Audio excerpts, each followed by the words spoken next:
there, YouTube! So I'm trying something a little different today. It's a time-lapse video of some of my artwork, but with a little commentary. I actually started this painting like 3 years ago, but stopped because I got kind of bored and lazy. I love drawing, but I'm always apprehensive before I start painting because painting is the most time-consuming part of it. At least for me.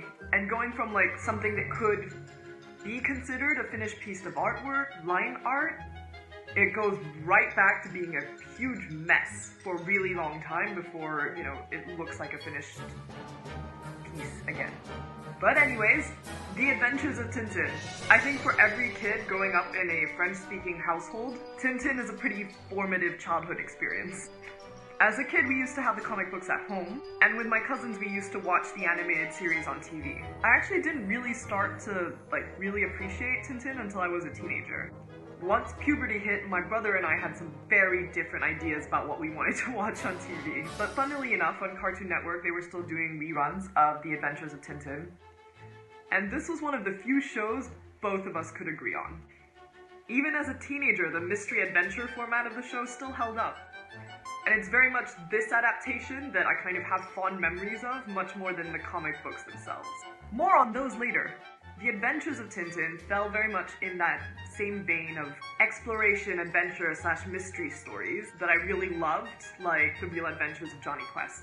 And all those stories have their origins in this kind of boys' own adventure genre that was really popular in the early 20th century. I don't want to go into too deep a discussion on the history of Tintin comics, because that would literally require writing an essay. Suffice it to say, Hergé started his career as a political cartoonist, with Tintin as a vehicle for the uber-conservative messages of the newspaper he was working for at the time, which was Le Vingtième, but he was working for like the junior propaganda subsidiary, Le Petit Vingtième. And that actually the Tintin we know and love, the boy explorer who goes all around the world to solve these incredible mysteries, that Tintin actually came about as a result of the Nazi occupation in Belgium, meaning that Hergé could no longer explicitly write about politics. For those of you who don't know, the very first Tintin comic was Tintin in the Land of the Soviets, designed to kind of discourage children from socialist ideas. And his second was Tintin in the Congo, designed to encourage colonialist sentiments. So do I have mixed feelings about the Tintin legacy? Yeah. I guess that's why it's the animated series that I feel so fondly about, because that was produced in the 90s, and obviously the stories were adapted to change, changing attitudes. I still really love this style and this aesthetic of storytelling, which is why I was inspired to paint it. I didn't want to just copy Hergé's style, obviously, but I liked acrylic because it gives that really bold kind of comic book feel. I love history, and I love reading about what travel and exploration was like in the early 20th century, when so many new borders were opening up. But in a way, I'm hoping a new generation of writers can tell that story from a different perspective, shedding light on some of the reality of that brand new world of travel and exploration, and what that was actually like for people who were living under colonialism.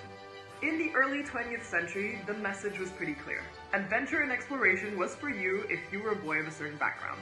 In the 21st century, here's to more stories being told, where adventure and exploration is seen a little bit more critically, and where the people doing the adventuring and exploring are maybe a little bit more diverse.